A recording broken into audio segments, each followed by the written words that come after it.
नमस्कार दोस्तों, ये तमाम व्यूवर के लिए ये वीडियो आपको लाए हैं। दोस्तों आपको बता देना चाहता हूँ, ये गुड़िया हलचल है, इनके बारे में हम आपको बताने वाले हैं। दोस्तों उससे पहले मेरे चैनल पर नए आए हो तो चैनल को सब्सक्राइब करके रख लीजिए, क्योंकि आपका सपोर्ट का मुझे बहुत ज़रूरी है। तो चलिए दोस्तों, इसी तरह का हर वीडियो देखने के लिए मेरे चैनल को सब्सक्राइब करके रख लीजिए। आप जुड़ चुके हैं रिपोर्टर पवन सुहाना के साथ में।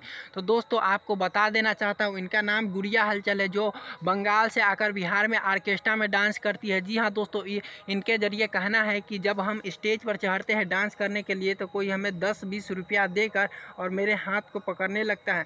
तो दोस्तों आपको बता देना चाहता हूँ, इसी जगह पर क्या आपका बहन या माँ बेटी होगी तो क्या आप पकड़ पाएंगे? तो दोस्तों आपको बता देना चाहता हूँ कि ऐसा न करें, और इनको जो वो एक काम है वो काम ये करते रहेंगे। दोस्तों आपको बता देना चाहता हूँ कि यह डांस बहुत अच्छे करते हैं, और आप तमाम दर्शकों को बता देना चाहता हूँ एक बात की, ये जो है गुड़िया हलचल जो अभी पूरे यूट्यूब चैनल पर और सोशल मीडिया पर पूरे छाए हुए हैं। दोस्तों आपको इनसे जुड़े हर लेटेस्ट खबरें मिलते रहेंगे, तो मेरे चैनल को आप लोग सब्सक्राइब करके रख लीजिए, क्योंकि अगर सब्सक्राइब नहीं करेंगे तो वीडियो मिस हो जाएगा। तो दोस्तों आप लोग चैनल को सब्सक्राइब करके रख लीजिए, और हर जुड़ी इनसे खबरें हम आपको बताते रहेंगे। दोस्तों इनका कहना है कि मैं एक रात का जब मैं शो में जाता हूँ तो 10,000 रुपया लेता हूँ एक रात का।